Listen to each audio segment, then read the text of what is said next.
qu'ils sont en danger. Je sais pas moi. Tov. Alors les amis, Erev Tov les Koulam, et on revient dans notre étude du livre de Shemot, et on se rapproche dangereusement, ou pas dangereusement, de la fin. Attends, 2 secondes. Moi j'ai dit on se rapproche de la fin de la parasha de Kitissa. Et il en reste encore 2, calmons-nous. Bezrat Hashem. C'est toi qui l'as. Amen. C'est enregistré. Alors, on est arrivé. La mettre à l'aise. Non, il faut pas dire la page, il faut dire le passé. Oui, je l'ai noté.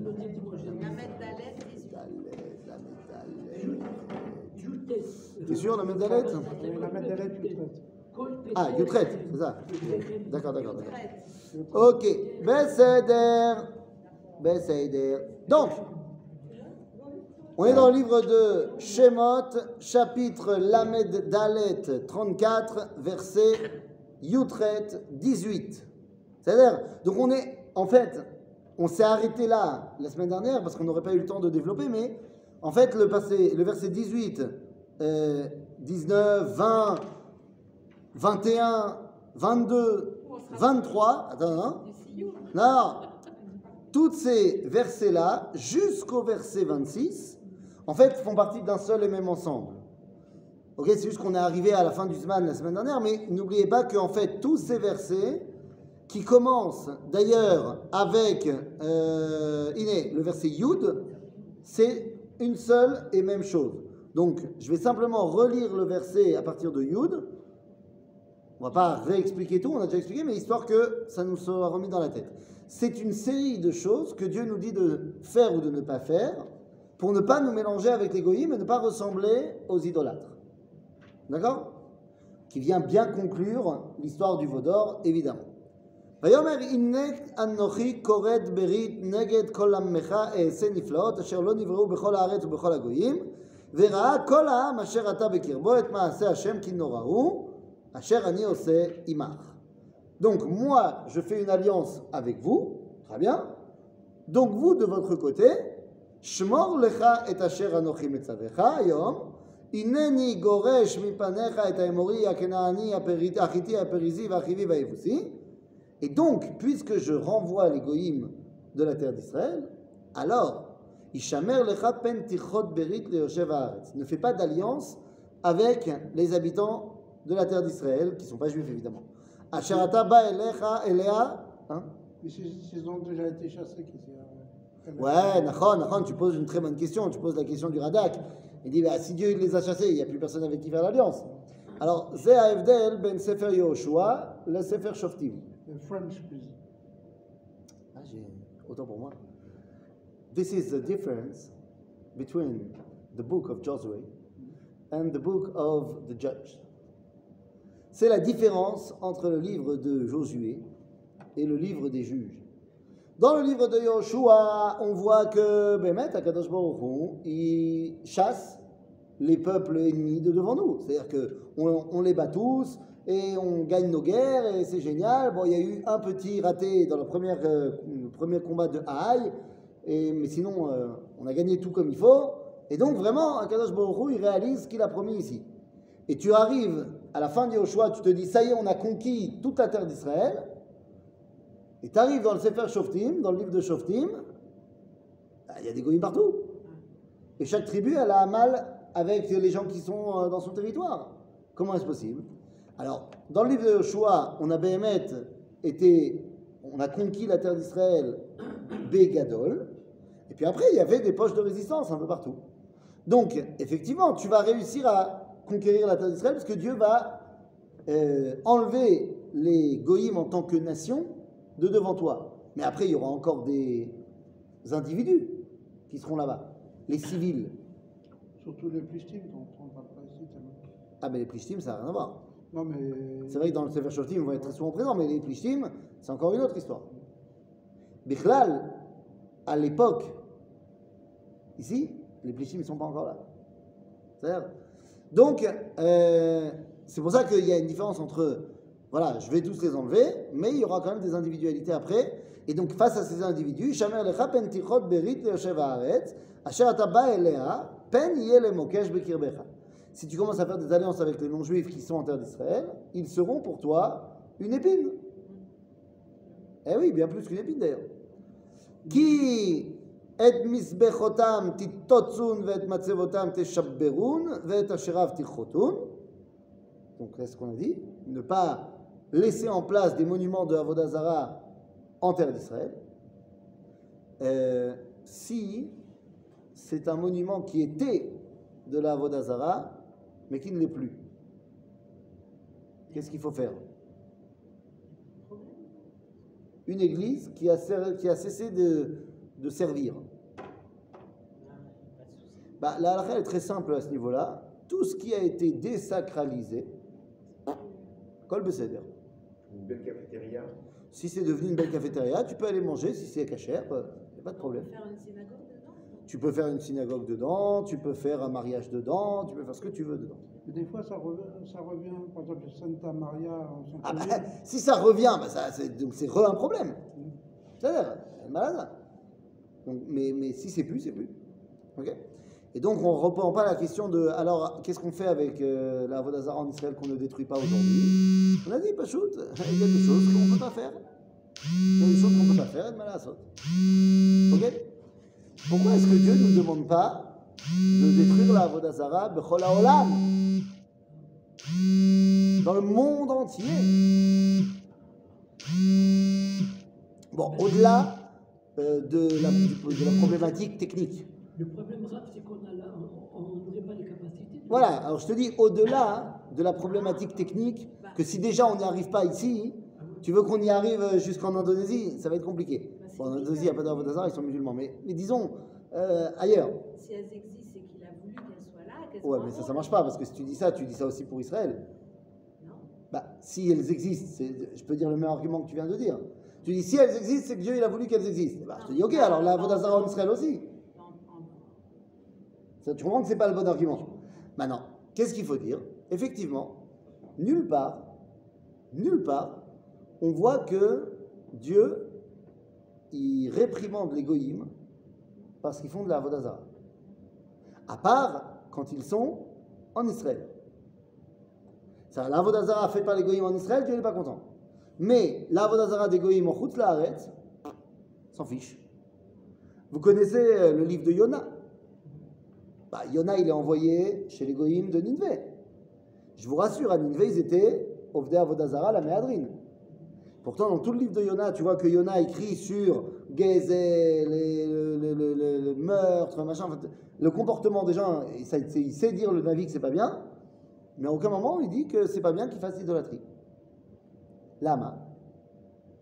Eh bien, parce que semble-t-il que c'est normal que les goïms ils fassent l'idolâtrie. Bechutz La'aretz. C'est pas Abraham qui avait donné le Quoi? bouddhisme. Ouais, mais ça c'est en Extrême-Orient. C'est encore pas encore ça qui est devenu. C'est plus tard, ça devient l'idolâtrie. Mais de manière générale, Avodah Zarah, Zézar, Lanou. Ce que dit le Rambam. C'est un service étranger pour nous. Peut-être que pour eux, c'est Besséder. C'est comme nous, c'est pas notre boulot. C'est pas que c'est pas notre boulot. Si, c'est notre boulot de leur expliquer Emouna Ba'Hashem. Mais quelque part, tant que tu leur as pas expliqué, tu peux pas leur en vouloir qu'ils n'ont pas compris. Ah non, l'islam c'est Besséder, c'est pas de l'idolâtrie. Mais les lois de Noir, ça n'inclut pas Avodah Zarah? Tu as raison, tu poses une bonne question. Les lois de Noir, c'est. On a parlé de l'idolâtrie. Nachon. Aval, Malasot, la Gemara nous a déjà expliqué que Akadosh Baruch Hu, il tire l'ahem. Vas-y, il tire l'ahem. Hein? Chitouf, Non, au-delà du chitouf. Je parle des mitzvot de Noir. Tu parles des mitzvot de Noir. Que Akadosh Baruch Hu, il leur a enlevé l'obligation de faire Sheva mitzvot de Noir. C'est-à-dire que c'est pas qu'ils doivent pas le faire, mais que quand ils le font, ils n'ont plus Sachar Shel Metzuvé Veose. Et là, Shel Lo Metzuvé Veose. C'est-à-dire que, en fait, ça se rapproche, si tu veux, au concept juif de Tinok Shenishba Ben Agoyim. Donc là, je dirais c'est Tinok Shenishba Ben Atzmam. C'est-à-dire que tu leur as tellement pas expliqué, et ils sont tellement loin du concept de Bnei Noach, que tu peux pas leur en vouloir. Ok? Donc tant qu'on leur a pas expliqué, elle m'a C'est un peu comme la cache-pot, nous on est soumis à certaines lois et eux non, ou pas. Pas compris. Nous on n'a pas le droit de manger certaines choses Nous. et eux ils Est-ce que ça serait un peu pareil ou pas? Le verbe Non. marcher. Ils comprennent bien. Quoi. Non, 2 secondes. Non, D'abord, les verminacha, ils n'ont pas le droit non plus, mais non, oui, d'accord, mais ils ont le droit de manger des langoustes et nous, non. oui, non, mais je dis bien, mais d'accord, mais ils ont aussi des lois de cache-route. C'est-à-dire qu'ils n'ont pas le droit non plus de manger des huîtres. Ah bon? Ah oui, parce que c'est. C'est vivant, non? Ouais, exact. Alors, donc, tu me diras, quand tu les ouvres, elles meurent. Non, mais je ne sais pas si. Je sais pas si Verminacha, c'est tous les animaux. Par exemple, une fois, j'ai appris Ouais. que le poisson, par exemple, il n'y a pas de Verminacha. Mais c'est pas un poisson. Non, mais j'ai dit, c'est pas tous les animaux. Ah, tu dis- fortiori les. Ah, tu dis a fortiori les huîtres? Les huîtres qui sont invertébrées. Top. Peut-être. Choliot. Non, je sais pas. Top. C'est chez la Tova, toi tu dis de toute façon quand tu mets le citron. Ça les cuit. Écoute, je ne suis pas un professionnel de Non, mais l'huître. laissons les huîtres. Mais laissons les huîtres de côté. Voilà. Les langoustes. Je vais te dire la vérité. Peut-être que c'est la preuve de ma. Les langoustes, ils cuits. Non mais attends. Peut-être que c'est la preuve de ma neshama très élevée. Mais même quand j'étais jeune et donc pas du tout religieux et qu'on mangeait pas cachère, eh ben je vais te dire les fruits de mer, j'ai jamais réussi. Ça m'a toujours dégoûté. Oui, Dégoûté. Bon. je comprends très Pour bien. moi, c'est pas le sujet. Mais c'est pas du tout le sujet. Le sujet était de savoir est-ce que c'est la même façon que nous on a des lois et eux ils en ont pas. Alors pour la Avodah Zarah, eux ils sont permis, ils sont pas permis. Je dis a priori non parce qu'ils ont aussi la loi de pas le droit de faire l'idolâtrie. Dans les Sheva Mitzvot de Noir, dans les 7 lois de Noir, ils n'ont pas le droit non plus de faire l'idolâtrie. Mais je dis simplement qu'ils se sont tellement éloignés de ça qu'ils ne le savent même plus. Ou du moins, ils n'en sont pas tellement conscients, comme un juif qui n'a pas appris la Torah, il n'est pas tellement conscient de ce qu'il transgresse. Donc, tant qu'un Israël n'a pas enseigné Emunah B'Hashem, le monothéisme, bah, tu ne peux pas tellement leur en vouloir qu'ils se soient plantés. Bah, évidemment. Bah, évidemment. Alors, c'est quoi ton rôle? Bah, s'il y a un seul rôle du peuple juif, c'est de dévoiler Dieu au reste du monde. Bah, ça s'appelle quoi, dévoiler Dieu? Leur enseigner le monothéisme. Je n'ai pas dit de leur enseigner le Chod Shabbat. C'est pas ça que j'ai dit. Mais la connaissance et l'acceptation de Hachem Echad, c'est déjà pas mal. Okay, c'est pour ça que les musulmans, on n'a pas besoin de leur enseigner ça. Ça, c'est bon. Il faudra peut-être leur expliquer qu'ils ne sont pas obligés de massacrer tout sur leur passage. C'est un autre chikoul. Ah oui, ils ne laissent pas passer les statues. Ah oui, ils ne laissent pas passer. C'est-à-dire, nous, Une petite question, il y a quand même un autre moyen de dévoiler Dieu et de dire oui, que toutes ces planètes, les galaxies, les constellations, c'est Dieu qui les a créées. Il y a même un architecte. c'est vrai, tu as raison. Le problème, c'est un petit peu difficile de leur expliquer. Non, il y en a plein qui le comprennent. Ouais. Ok, donc, Ki lo tishtachave le'el acher.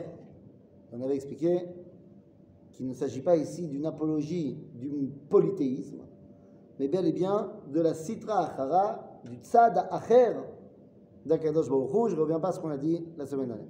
Ki Hashem kana Hashem Oel kanahu, pen tichot berit leoshev haaretz vezanu acharei Elohem vezavchu leElohem vekara lecha ve'achalta mizivcho ולקחת מבנותיו לבניך וזנו בנותיו אחרי אלוהיהם ויזנו את בניך אחרי אלוהיהם. Il ne faut pas se marier avec eux, avec leurs filles et leurs fils, parce que sinon après tu vas aussi aller faire leur culte, l'assimilation.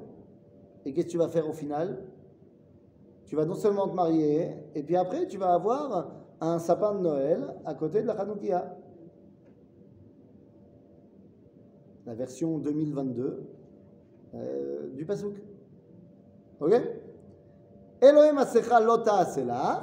Donc vous avez vu que toutes ces lois, ce sont les lois anti-Avodah Zarah et anti donc rapprochement yoter midai avec les goyim. Et là on te dit et chag hamatzot tishmor shivat yamim tochal matzot asher tziviticha lemoed chodesh ha'aviv ki bechodesh ha'aviv yatzata mimitzrayim.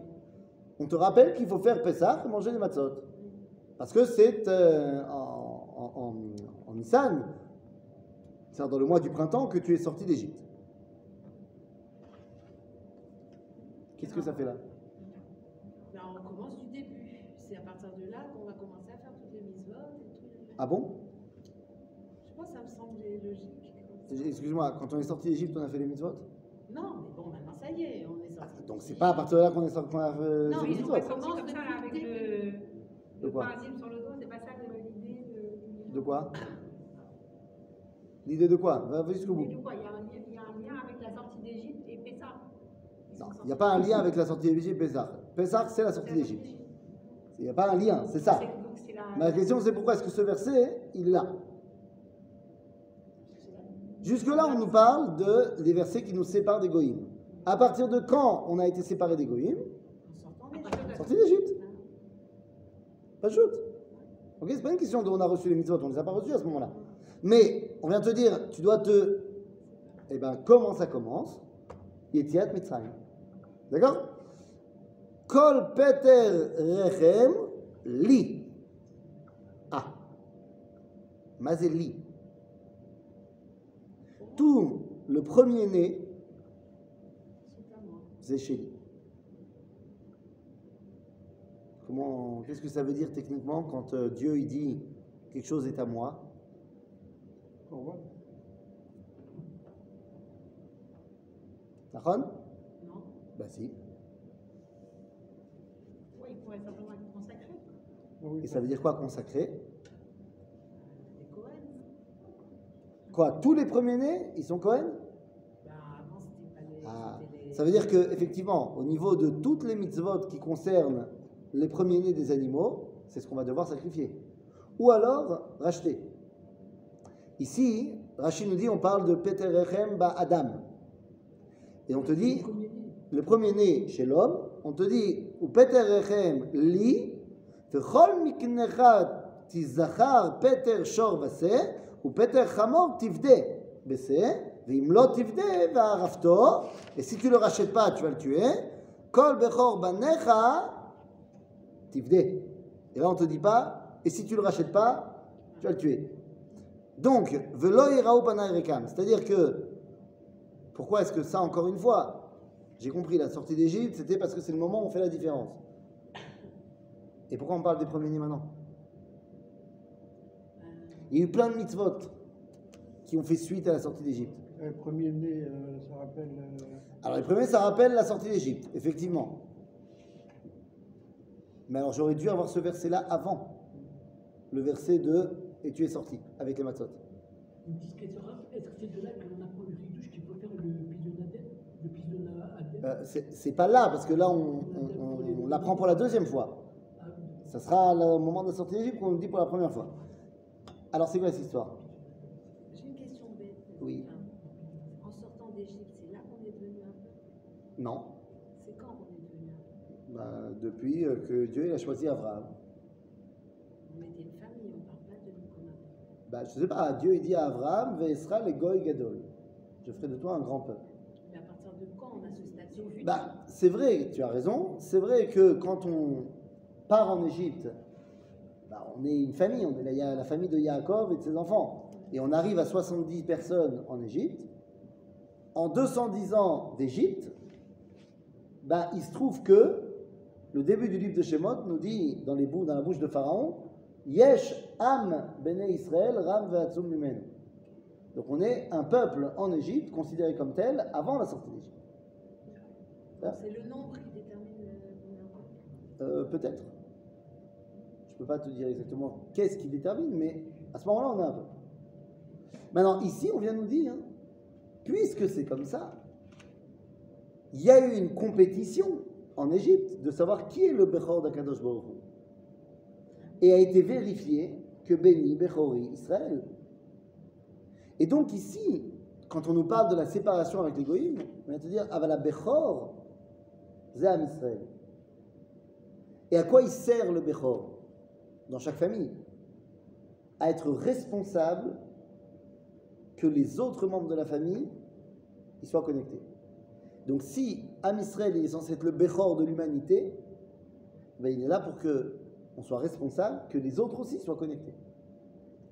Les Bechorot vont devenir les Kohanim, c'est-à-dire que ce n'est pas les Bechorot qui vont devenir Kohanim, mais le rôle va être inscrit en Kohanim, et nous aussi, on va être appelés Mamlechet Kohanim. Donc on a ce rôle-là vraiment de devoir enseigner au monde la connexion à Dieu. Pour ça, tu ne peux pas être collé à eux. Tu dois prendre un recul, tu dois prendre de la distance parce que la façon dont eux, ils ont évolué est mauvaise. Il faut que tu gardes une spécificité pour leur apprendre, leur réapprendre comment s'attacher à Dieu. C'est-à-dire? Mais on ne fait pas comme le dindon. Ah ben non, Ed Malasot. Rabbi Nachman n'avait pas encore écrit son histoire, donc Ed Malasot. Shejet Yamim Ta'avod Ubayom Hashavi Tishbot. Donc on parle de quoi ici? Shabbat. Shabbat, Mazé Kashour. Becharish ou Bekatzir Tishbot, Mazé Kashour. Pourquoi on parle de Shabbat là maintenant? Shabbat, c'est ce qui marque la séparation entre Am Israël et les nations dans le temps. C'est ce qui nous garde en tant que juifs, ce qui fait une différence. C'est pas que ça nous garde en tant que juifs. Tu as raison, que la Gemara nous dit que Yoter, Me'asher, ha-Yehudim, Shamru et ha-Shabbat, Shamar al-Yehudim. Plus que ce que les juifs ont gardé le Shabbat a gardé le peuple juif. Alors, tu as raison. C'est ce qui nous garde de l'assimilation. Et là, C'est on ce qui est nous garde de l'assimilation. Donc c'est de ça qu'on parle. C'est-à-dire qu'il y a une vraie différence. Mais aussi dans les faits. dans la notion de temps. En fait. Le monde avance, toi tu t'arrêtes. C'est Agave, c'est ce qu'écrivent les Romains. Les Romains ils disent, Tacitus, l'historien romain, il dit des Juifs qu'ils ont trois choses quand même. On ne peut pas être avec eux. On ne peut pas être avec les Juifs. Parce qu'il y a trois choses qui sont vraiment bizarres. D'abord, ils se mutilent. Brit Mila. Ensuite, dans leur temple, il n'y a pas de statue, n'importe quoi. Ils prient de l'air.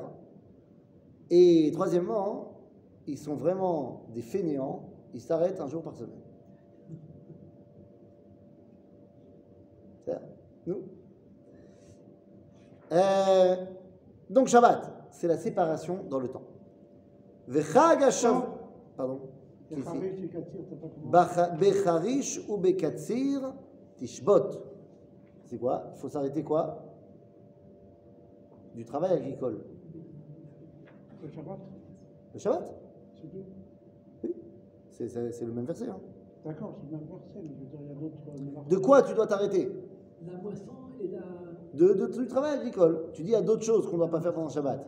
Oui, mais par rapport au Goïm, qu'est-ce qui nous voit nous arrêter de faire? Aujourd'hui, tu dirais tu vas pas au bureau. Après, ce que tu fais à la maison, que tu as des nérotes, que tu manges mieux, machin, ils ne le voient pas, les Goïm. On est toujours dans le prisme de ce qu'on fait différemment des Goïm. Chag Shavuot. On ne peut pas faire en télétravail. Eh ben c'est ça. Ils ne connaissaient pas à l'époque. Chag Shavuot ta'aseh lecha bikurei ketzir chitim. C'est quoi ça? Shavuot. Bah, vas-y Shavuot. L'espace alors? Non. À la fête de l'espace. Shavuot, c'est le moment où on a reçu la Torah. Mais non, c'est pas écrit, qu'est-ce que je te raconte? Quoi? Parle des moissons. Vous êtes tout droit dans le verset qu'on a reçu la Torah le C'est Shabbat. Parler des Kourim. C'est vrai. Hein. Ah là là, pourquoi j'invente des choses? D'abord, nous on sait. Nous on sait. Mais c'est ce que la gardinette te l'a dit. Non, non. Ah non. Là, au moment où Am Israël il reçoit ce verset, que ce soit à ce moment-là ou 40 ans plus tard, ils savent que ce qui va devenir Chag HaShavuot, dans les faits, ça a été aussi Matan Torah, enfin Mahamad Har Sinaï. Ça, ils le savent. Ils l'ont vécu. Donc c'est pas la Ganénette qui m'a dit. Mais effectivement, ici on ne va pas parler de Mahamad Har Sinaï.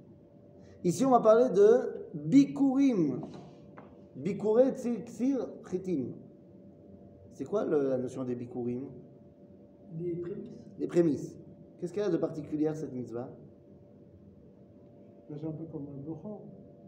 Alors évidemment, c'est pas un peu comme, c'est le Bechor des fruits, mais elle a quand même une particularité cette mitzvah. C'est que c'est la plus longue de toutes les mitzvot. Puisqu'elle dure 7 mois dans l'année. Eh oui. On peut amener les Bikurim depuis Shavuot jusqu'à Hanouka. C'est-à-dire, donc c'est la notion de permanence du lien avec Akadosh Baruch Hu. Et ça aussi, c'est la dimension différente que vient apporter Am Israël dans le monde. Parce que chez les Goïm, tu es lié au Dieu le jour où tu vas te relier au Dieu. Demain, tu te relieras avec quelqu'un d'autre. Il n'y a pas cette constance du lien entre l'homme et le Créateur. Vechag ha'asif tekufat hashana. Qu'est-ce que c'est Chag ha'asif? Ah, c'est pas marqué. Tu vois, moi aussi, je peux faire ça. Non, mais Quoi? C'est pas marqué. c'est pas marqué, mais moi je dis pas que qu'il faut faire des. Tu dis que c'est Sukkot, Bichlal. C'est pas marqué que c'est Sukkot. Ça on fera rentrer dans la Agave, entre parenthèses, je tiens juste à préciser une petite chose. Très souvent, on entend, pour la fête de Shavuot, de dire que c'est pas le nom de la fête dans la Torah. Qu'on l'appelle Chag HaBikurim, qu'on l'appelle Beshavuot Echem, mais que le nom de Shavuot, c'est pas marqué dans la Torah. Vechag Shavuot Ta'aselach. C'est quand ça? Quoi? C'est quand? C'est cette semaine après. Non, là c'est facile. Non. Tu sais qu'il y a une fête qui s'appelle Chag HaBikurim, et là on te dit Chag Shavuot Ta'aselach Bikurei Ksichitim. C'est Rachava. C'est-à-dire, bon, simplement pour que vous sachiez que Shavuot, ça fait partie des noms vraiment de la fête dans la Torah. Pourquoi on dit Ta'aseh là? On ne dit pas juste Ta'aseh. Ben, c'est pour toi. Pourquoi on est obligé de on dit tu fais. Si T'as assez. Chez lui, tu fais ça. Pour toi, ça veut dire quoi? Dieu, il nous dit, tu fais ça pour toi. Pas pour lui. Non. Ok. C'est pour nous aussi. C'est que pour nous. Je n'ai pas dit que c'est que pour nous, mais c'est aussi pour nous. Toi, tu veux te dédouaner complètement de la chose? C'est rachou. Chag ha'asif. Kufat Hashana. Mazet Kufat Hashana, Besof Hashana. Mazet Sof Hashana. Non, Rosh Hashanah. C'est Rosh Hashanah, c'est la fin de l'année. C'est la fin de l'année agricole. Et donc, on te dit, Chag ha'asif Kufat Hashana.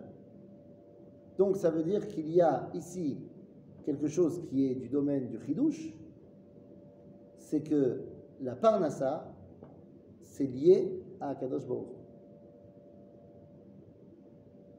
C'est-à-dire que l'abondance matérielle, c'est ce qui te lie à Dieu.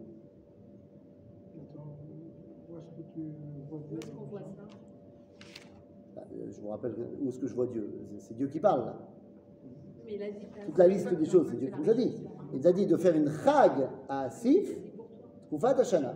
Asif, c'est à Taosef et à Tvoua. Donc, le fait d'avoir de l'abondance matérielle, c'est directement relié à Ribono Shel Olam.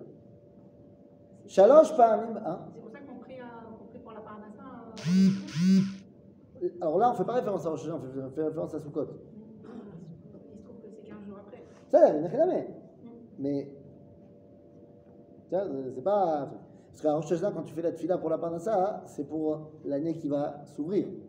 C'est-à-dire, tu pries pour les pluies qui vont commencer à partir de Sukkot, qui vont faire pousser la nouvelle récolte pour que, jusqu'à Sukkot prochain, tu puisses avoir une bonne récolte. Donc, c'est pas pour à Rosh Hashanah pour dans 2 semaines. Non, mais à Rosh Hashanah, a priori, ils ont déjà fini les récoltes. Ils ont déjà fini les récoltes ou ils vont commencer les récoltes. Ça dépend de quoi. Bah ouais. Mais là, Ça dépend de. Non, ça dépend de quel fruit. Oui, Hein? c'est vrai. Il y a plein de fruits, les figues particulièrement et les grenades, tu peux pas les ramener avant Rosh Hashanah, elles sont pas prêtes. les olives. Non, les olives, tu peux pas les ramener non plus à Sukkot. C'est jusqu'à Hanouka, les olives. Ouais. Ok?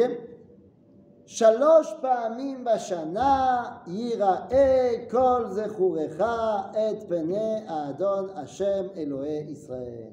Iné, verset fondamental, Rabotai, dans la émouna du peuple juif. Shalosh pa'amim bashana, 3 fois par an, on doit aller voir Dieu. C'est fou ça. Il y avait marqué il n'y a pas longtemps, Lo yirani à Adam vachai. Dieu, Moshe lui a demandé, je peux te voir? Elle dit non. Et là, Yiraed Pene Adon Hashem? Ah, oui, parce que Moshe il a demandé de voir l'essence Et lui, il dit, tu vas pas voir l'essence, tu vas voir ma panim. Ben oui, parce que Dieu, il avait étudié Emmanuel Kant, et il sait très bien qu'on ne peut pas atteindre le naomen, mais on ne peut atteindre que le phénomène. Ou alors en français, on ne peut pas atteindre ce qui est l'essence, mais on ne peut atteindre que le dévoilement, la ofa. Et ça, c'est la panim. C'est vrai que la panim, elle dévoile le pnim, mais il y a quand même un écran. C'est pas Meachor qui l'a. Quoi? Que Dieu a montré finalement. Si, il a montré à Moshe à Horaï. Mais il te dit, il y a un autre moyen aussi, il faut que tu viennes me voir. Panim, Batal, Shalosh Pamim Bashana. Et en fait, dans l'année juive, il y a 6 moments qui sont 7 de rencontres avec Dieu. 3 derech HaPanim, Pesach, Shavuot, Sukkot. Shalosh Pamim Bashana Yiraed, Kol Zechoret Penei Adon Hashem. 3 qui sont Lifnai Velifnim, à l'intérieur de l'intérieur. Rosh Hashanah, Yom Kippour, Shmini Atzeret. On va dans l'intérieur de l'intérieur. Yom Kippour, c'est une évidence. Kodesh Kodashim, le Kohen Gadol. Rosh Hashanah, on sonne le shofar.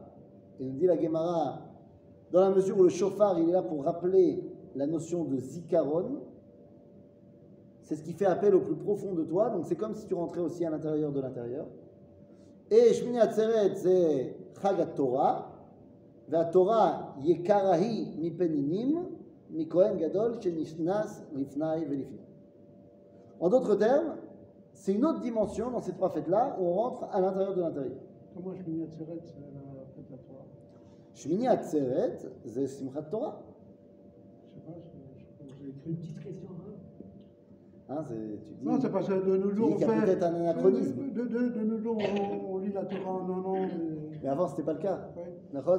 Donc tu dis, peut-être qu'il y a ici un anachronisme intéressant. Peut-être. Peut-être. Et, attends, est-ce que tu crois que je ne m'attendais pas à ta remarque? Je crois. Et c'est pour ça que j'ai quelque chose dans ma poche. Ah. Oh là là. Il a plus d'âge. J'ai un joker. Le joker s'appelle Rabbeinu Yitzhak Abravanel. Rabbeinu Yitzhak Abravanel nous dit Ukva Raïti Katou. Le seul problème, c'est qu'il ne te dit pas où. Ukva Raïti Katou. Que le fait que nous on fasse Simchat Torah, donc à l'époque d'Abravanel, on faisait déjà Simchat Torah, n'a rien à voir avec le fait qu'on termine la Torah. On faisait déjà Simchat Torah à Shmini Atzeret avant qu'on termine la Torah. En souvenir de Mahamad Hakel, de ce qu'on appelle la mitzvah du Hakel, qu'une fois tous les 7 ans, le roi, il lisait le Sefer Torah à Sukkot. Depuis la destruction du Beth Amikdash, nous dit Rabbeinu Yitzhak Abravanel, qu'on a continué à Shmini Atzeret de faire tous les ans un Zecher le Mahamad Hakel. Et ils disent et Mamshich Adayom, et maintenant, comme en plus on a changé la façon de lire, ça tombe très bien. On a fait exprès que ça tombe très bien. Ça, donc c'est déjà à l'origine la dimension de la Torah. Et il y a une 7e dimension qui est Purim, chez Derech HaAchor.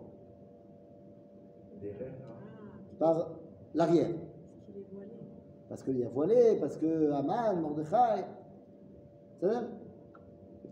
Et ça, je ne l'ai pas dit hier parce que déjà que hier, ça a fait. Non, si on avait commencé, peut-être que ça en fera. Ouais. Il ne faut pas trop ébranler la émouna des gens. Oui. Ouais, Rav, est-ce que tu peux m'expliquer pourquoi dans la phrase Kol Dichrecha et Pene Adon, on emploie le mot Adon au lieu de mettre et Pene Elohim? Pourquoi on emploie le mot Adon? Parce que tu viens voir le patron. Adon, ça veut dire le patron. Ah, c'est le patron. Ah oui. Adon. Ça veut dire Adon Olam, Asher Malach. Ki orish goi. Alors, Shnia. Donc ça veut dire aussi que s'il faut venir le voir 3 fois, ça veut dire que voir Dieu, je ne sais pas ce que ça veut dire. Mais quand tu viens en Beth Amikdash, à Sukkot, à Shavuot, à Pesach, tu vois Dieu.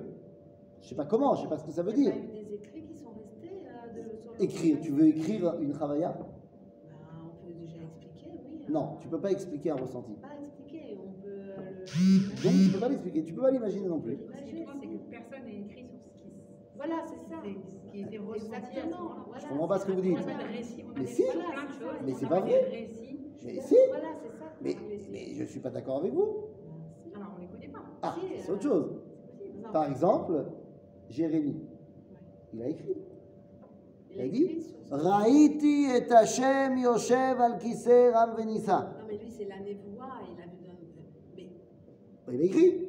T'as compris quelque chose de ce qu'il a dit? Non. non, mais il pas non faudrait plus. quelqu'un, je sais pas, moi. Tu ne peux pas écrire une chavaya. C'est pas possible. C'est pas possible. Bah, c'est ce qu'ils font les poètes. Absolument pas. Si, ils Absolument décrivent, pas. Ils Ils décrivent décrivent. sentiments avec des Il images. décrit, et c'est Ah, c'est passé, mais au moins ça nous donne Excusez-moi, ça excusez-moi. nous donne un parfum. Excusez-moi sans vouloir être trop terre à terre. Justement, tu vois, tu utilises des mots Oui. qui vont justement pas avec la réalité. Ils décrivent un parfum. Tu peux pas décrire un parfum. Ah, si, on peut. Si, on peut. Slicha. Si, on peut. Excuse-moi, tous les mots que tu vas utiliser, ils peuvent rivaliser avec le régal, le moment où D'accord, mais c'est au moins quelque chose. Ah, il a fait. C'est 2 secondes, quelque 2 secondes, 2 chose. secondes. C'est comme Tu une peux lui chose. expliquer à l'aveugle qu'est-ce qu'il y a dans le décor. Mais c'est pas la même chose que celui qui l'a vu. Ce sera jamais la même Tu chose. peux expliquer. Attendez, excusez-moi, je vais exprès aller dans le plus extrême. Il y a plein d'auteurs de la littérature romantique qui ont écrit les ébats amoureux et sentimentaux, que ce soit Madame de Bovary, que ce soit ce que tu veux. C'est pas pareil que quand un homme et une femme ils s'unissent, tu peux pas décrire ça. On est d'accord. C'est où? Non, on est d'accord, mais au moins ça donne quand même quelque chose. Ça rapproche, ça donne quelque chose, c'est mieux que rien. Ah, donc il y a plein de gens qui ont écrit des choses, mais c'est l'osé. Hein? Il y a plein de gens qui ont écrit. Ah, ils ont écrit. Mais voilà, il y a Zohar Umalé, Bézé, Vetorat Kabbalah, elle est plein de ça. Mais c'est pas ça. C'est essayer d'expliquer toute la Kabbalah. Je te l'ai déjà dit, toute la Kabbalah, c'est traduire de manière intellectuelle ce que les prophètes ressentaient. Non, là on parle pas de manière du Mais sérel. c'est on pas parle du Sechel. cœur. C'est pas. Non, on parle pas du cœur. L'onaron. Ce qu'on ressent, Non, c'est on parle pas comme du ça. cœur. On parle de ce que tu vis. Oui, ce qu'on vit. C'est on pas le ressent cœur. son cœur. Mais Ah, tu- on ressent pas. C'est des sensations. Slicha, Comme c'est- c'est intellectuel. Slicha. Non, c'est des Non, non. sensations. un événement que tu vis, Oui. tu le ressens dans ton cœur, mais c'est pas que ça. Non, C'est ton être entier qui a vécu une expérience. je suis d'accord. Donc, une fois que tu n'as plus l'expérience, il y a des gens qui essayent de traduire l'expérience avec des mots. Ça sera toujours très loin de la réalité. En malasot. C'est sûr. Il a C'est fait. comme une photo et la personne. Il a en fait, voit. bah c'est tout. On est d'accord. Donc il y a des gens qui ont C'est une écrit photo. et ils n'ont essayé que de décrire des choses qu'ils ne comprenaient pas. Ouais, c'est tellement loin d'une forme de réalité. C'est ça. En fait, Ah bah évidemment. on se met pas, parce qu'on n'entend pas tellement parler de ça. Ça existe. Je mais peux te c'est mettre loin. des mots sur ce que c'est la rencontre avec Ribono Shel Olam? Non. Non. C'est pour ça que Manitou il disait, si tu veux savoir ce que c'est la prophétie, d'abord sache qu'il n'y a pas aujourd'hui. C'est-à-dire ne crois pas qu'un rabbin, aussi grand qu'il soit, ça a un lien quelconque avec un prophète. Ça n'a rien à voir. Parce que quelqu'un à qui Dieu parle, nous dit le Tanakh, venez far le ish acher. T'es pas le même homme. Dieu t'a parlé. Ou avec Moshe, de toute façon. Par exemple. Par exemple. Donc c'est pas la même chose. Donc on est tous un peu idolâtres dans notre service d'Hachem. Ah bah oui. Aujourd'hui, alors idolâtre, Bah si. non, tu l'as peut-être poussé un peu. Mais effectivement, on n'a pas le lien véritable avec Akadosh Baruch Hu, mais ça c'est une réalité. C'est terrible, mais c'est vrai. Donc ce qu'on peut ressentir, ça Non, peut être on faux. voit pas, alors. mais ça veut dire qu'on a pas Voilà. de lien. on a C'est pas J'ai loin. pas dit qu'on n'a pas de lien, j'ai dit qu'on n'a pas le lien véritable de lien véritable. avec Akadosh Baruch Hu. C'est nachon. Et quoi, je vous apprends rien. On n'a pas été au Beth Amikdash. On n'a pas ressenti la Shrina. Oui, mais on a l'impression que c'est la bataille de personnes de reconstruire le temple et de. Comment ça? Non, c'est vrai. On a l'impression que c'est. Moi, je vous trouve quand c'est une même. priorité. Moi, je vous trouve dans le quand monde même religieux. sacrément pressé. Je suis d'accord. T'as l'impression? Moi, j'ai pas du tout cette impression. Moi, je vous trouve quand même sacrément pressé dans la vie. Ah non, pas pressé. Ah si, Non. parce que tu dis, on n'a pas l'impression que là maintenant, ils veulent reconstruire Beth Amikdash. Non, vraiment pas. Nachon, et je suis tout à fait d'accord avec toi. Je dis simplement que ça a pris 2000 ans pour qu'on ait l'impression qu'il fallait rentrer à la maison. Tu veux que juste après on construise le Beth Amikdash? Moi j'ai envie que quand on construit, on sait pourquoi on construit. Ça prend du temps. Que ça soit un objectif, ça donne pas cette impression. Pourquoi? La faute à qui? Que c'est pas au mouvement. La faute à qui? On est dans une forme de monde religieux. La faute à qui? Non, pas ça. La faute à qui? Non, c'est vrai. La faute à qui? Pas envie d'avancer. La faute Je sais pas. Ah bah au rabbin. Bah, c'est ça. À qui? Au rabbin. Ah, je croyais au Romain. Il n'y a pas de. Ah, c'est vrai, les Romains ils ont détruit le Beth Amikdash, quelque part c'est aussi leur faute. Mais la faute au rabbin. Et moi le premier, tout le monde. On ne parle pas de la reconstruction du Beth Amikdash, on ne dit pas à quel point notre service divin il veut rien dire aujourd'hui. Alors, Pourquoi on ne le dit pas assez? Bon, moi j'ai fait des séries de vidéos sur qu'est-ce que c'est le Beth Amikdash, j'ai reconstruit le Beth Amikdash. Oui, mais c'est comme si c'était quelque chose de totalement dans le passé et pas dans Nachon, l'avenir. Nachon. Et c'est la faute.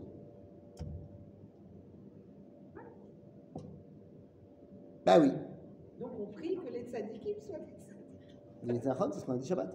Mais c'est bidou que c'est. Non, des leaders, pas des tzadikim. Non, oui, oui. Il y a des sujets, si tu veux, il y a des Tzadikim sujets. travaillent sur soi. Il y a des sujets qui sont tellement pas assez étudiés.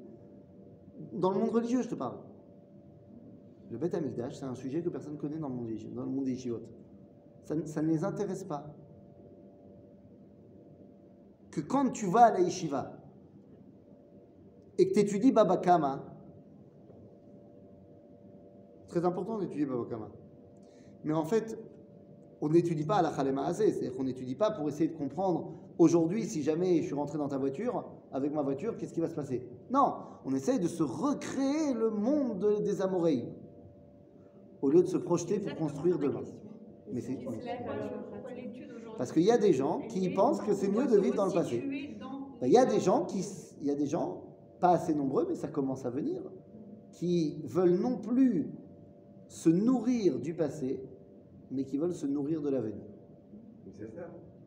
Quand ils se lèvent à Hatzot pour prier. Par exemple, il y a eux. Et par exemple, tu vois des gens comme le Rav Israël Ariel, le fondateur du Machon Amikdash, qui a donné toute sa vie pour le Beth Amikdash. Toute sa vie, il l'a donné au Beth Amikdash. Mamash. T'as été au Machon Amikdash.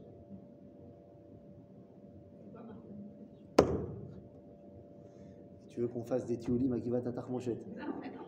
Bon, un prochain tioul, Givat Atachmoshet, Machon Amikdash. Voilà. Ça donne? Ça y est, c'est réglé? Ouais. C'est réglé. Non, c'est en plus, bon, c'est pas au même endroit, mais c'est pas grave. Ça marche. Machon Amikdash, je te fais pas de spoiler, mais il y a un petit monsieur qui s'appelle Srouli, Israël, qui a 20 ans, et qui est parachutiste. Et en 1967, c'est la guerre des 6 jours, et il est parachuté là-bas. Et il va, enfin, parachuté. Et il va faire participer à la libération de Jérusalem. Et il reçoit l'ordre du commandant en chef Motagour, une fois que ça y est, Arabaïd Beyadeno, il reçoit l'ordre de garder l'entrée du Dôme Doré. Et il est là pendant quelques heures avec son arme et garde l'entrée. Il se dit, c'est quand même incroyable, je suis le premier juif qui est ici depuis la destruction du Beth Amikdash. Là, c'est l'entrée du Kohen Gadol pour entrer dans le Kodesh HaKodashim. Et il dit, mais j'y connais rien, moi, ça. Et pourtant, je suis un jeune juif religieux. Alors, je laisse imaginer les autres. Et donc, il a pris sur lui, après son service militaire, que toute sa vie, ce serait le Beth Amikdash. Et donc, de Israël, il devient le Rav Israël Ariel, et il va créer le Machon Amikdash, et il recrée tous les ustensiles du Beth Amikdash al Pia Halacha, pour qu'il soit prêt à l'emploi au Beth Amikdash. Par exemple. C'est un exemple. Tout ça pour dire que la rencontre avec Akadosh Baruch Hu ne détruit pas. C'est-à-dire, si on doit le voir 3 fois par an, c'est qu'on n'est pas mort la première fois. Donc ça vaut le coup de voir Dieu. Et puisqu'on t'a parlé de Pessah, de Shavuot et de Sukkot, et ben on te dit Ki orish goyim mipanecha veichavti et gevulecha velo yachmod ish et artzecha be'alottecha le'eraot et penei Hashem Elohecha 3 pamim bashana. Lorsque tu remplis ton rôle et tu vas au Beth Amikdash et donc tu montres à tout le monde que tu es là parce que Dieu il t'a demandé, ben les goyim ils te respectent pour ça. Mais quand tu dis au monde que tu es là parce que Ben, les goïms, ils ne te respectent pas pour ça. Pachout. Lo tishrat al chametz dam zifri. Ça, c'est en rapport avec quoi? Tamidah. Ouais, mais avec quelle fête? Tout sauf ce Shavuot. Bah, avec Pessah. Lo tisbach al chametz Non, mais c'était. dam zifri. Toute l'année, on n'avait pas le droit de mettre du Hametz. Non, en tant que korban. Mais tu peux après manger ton hamburger que tu as fait en korban, tu peux le mettre dans une pita. Donc là, on te dit Lo tishrat al chametz dam zifri, velo yalin la boker zeva chag Pesach. Donc là, c'est clair que ça parle de Pesach. Reshit bikure admatecha tavi bet Hashem Elohecha. Ça parle de quoi? Bah, de Chag Shavuot. Les prémices, c'est ça. Oui, donc Shavuot. Et donc, Lo tevashel gedi bechalev imo. Ça parle de quoi? Si le premier verset, il parle de Pesach, le deuxième de Shavuot, Normalement, il parle de Sukkot. donc il parle de Sukkot. Quel rapport? Donc, Lo tevashel gedi bechalev imo, c'est en rapport avec Sukkot. C'est pas qu'ils faisaient l'idolâtrie avec les. T'avais dit un truc comme ça. J'avais déjà dit, ouais, d'accord. Joker Abrabanel, Rabbeinu Yitzhak Abrabanel nous redit que Yesh Aya Minag Etzel Ovdei Avodah Zara, que à l'époque de l'automne, qui est à l'époque où on va tondre, on va faire la hamlata des. Comment on dit la hamlata? Elle met bas. Ouais, le metba, merci. Des brebis du cheptel. Eh bien, ils avaient le minag de prendre un gdi et de le faire revenir, de le manger dans du chalav. Gdi bechalav. C'était le minag de Ovdei Avodah Zara. Et nous dit Abrabanel, Vegam bemalchut Angleterra mamshichim adayom. Je sais pas, en Angleterre, il y a 450 ans, peut-être qu'ils faisaient ça. Et donc il te dit, nous, on fait pas ça. Ils mangent toujours des trucs bizarres. Ouais, voilà. Lo tevashel gedi bechalev. C'est-à-dire qui est un des versets qui sert de base aux lois de la cacheroute, mais ça, on développera certainement la prochaine fois. Et c'est ce que nous Chazak u'baruch. Il y avait un autre verset. Il y en a plein d'autres. Non,